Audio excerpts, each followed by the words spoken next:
Okay, part two of the video. And as you know, NBC brought back Quantum Leap again, which I was really excited for. I thought this was going to be great. Here we go. The first couple episodes really it was trying to find its stride a little bit, though, too. But the episode the other night, the Halloween episode, Oh Ye of Little Faith, really got me going. This thing hit hard. I was on the edge of my seat, heart racing, hit the ground running, thinking, oh my God. This turned me out. Now, as you know, the original show was created by Don Bellisario and Deborah Pratt in 1988-89. Debuted on NBC. Starred Dean Stockwell and Scott Bakula in the title role of a man doing a time travel experiment, and the experiment went a little sideways, and he got stuck in the past. And Stockwell played the neurological hologram that only Sam could see and hear, as Bakula, Dr. Sam Beckett, who created the experiment, could do that, and he travels around through time helping people fix mistakes that went wrong in the past. Mistakes in time. And there were multiple elements of that show, and it ran for 4.5 years, from 1989 to 1993 on NBC. I did a podcast of it in England, and hopefully I'll get a chance to do that again. If I do, I'll remember to make an announcement of that. But the story picks up years later after the original show ended. Sam Beckett's lost in time. Al's dead. They start a new project, though, too, run by a guy by the name of Herbert Magic Williams, now played by Ernie Hudson. Ernie Hudson's Magic was a character that Scott Bakula Sam leaped into in 1990 in season 3. And it's a continuation of the story, though, too. It develops all sorts of lines and stuff like that. Well, they've done some episodes based on the San Francisco earthquake. They're kind of following the story originally, elements of modern, regular people in extraordinary situations and real life situations. They did one in the San Francisco earthquake and things of that nature. But the one the other night is an episode called Oh Ye of Little Faith, set in 1934. The original premise of Quantum Leap was, though, too, Sam was only supposed to leap within his lifetime from between 1953 and the early 90s. But they ended up changing the system with Mason Park, and not Mason Park, Raymond Lee's Dr. Bensong pretty much wiped out all of Sam Beckett's plan, just did it as a regular episode, though, too. They've done one set in the Old West, which was a really good one, and they did one in 1934. And he leaps into, on Monday night's episode, as Father James Davenport in the Depression. And it's just weird, though, too, because Dr. Ian Wright, guy by the man played by Mason Alexander Park, who plays Dr. Ian Wright, and they run diagnostics, and it fries in the system, though, too.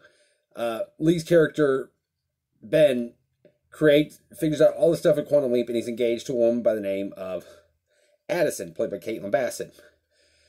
And he decides to jump in the accelerator in Quantum Leap without telling everybody, and he's stuck in the past. And Addison plays his hologram, the neurological hologram, to help him through the leaps and stuff like that. And they've had some good ones, and it's one of those things. He plays in this episode, he plays a priest who's to perform an exorcism on an 18-year-old Daisy Gray, played by Carrie Metters, though, too. And she plays it perfectly. She plays this so awesome. It's wonderful. And he's terrified because he's a scientist. Religious things don't... He's driven by science, data, and facts. So he's forced to kind of have to do this, though, too. But it starts out really spooky. The first 10-15 minutes, it's boom, freak, here we go, this is scary, this makes you jump out of your skin thinking, whoa. I was thinking, oh, crap. This is something different. This has got a little bit of a twist to it. This is something I didn't expect, but it's got a little bit of that Exorcist vibe to it, though, too, but it's also got kind of a little bit of like that terror. It's just freaky. But then it morphs more into a murder mystery, which is really cool. And then Ben's got to solve the murder mystery before he leaps again, though, too. So this has been one, though. It's been fun. This got it going. This is just really different. It's a hit the ground running, just kind of a twist. It's hard pumping. I think the first few episodes, I think they were trying to get it set up again, though, too. I think the old fans are starting to kind of get into it. I thought this is the scary one. The original Halloween episode that the original Quantum Leap did in the early 90s was called the Halloween episode, or the Boogeyman. Was a little bit of a twist, but it wasn't as scary as this one, though, too. This version takes a Halloween episode and pushes it. They push the tempo to the scare factor and the fright factor, which is awesome. I think they're starting to hit its stride. Give it time. I think they've got a full pickup run of 18 episodes for the year, so hopefully this NBC gives us a chance to go. It's on Mondays on NBC after The Voice, so if you're a Voice fan, go back, watch the original series, comment. I know reruns them, and I know Sci-Fi Channel reruns them here in the U.S. I don't know where they are across the world, but I think they finally found their niche. They finally got it going. I think this has got a chance to succeed. I'm just curious, though, too. One big question, though, too. His girlfriend, Ben's fiance, Addison. In the first episode they do, she does a tip-off point thinking, I was the one who was supposed to leave, not you. And that's a tip-off to me. I've got a really good hunch on who she is and what her background is, though, too. I've got a hunch.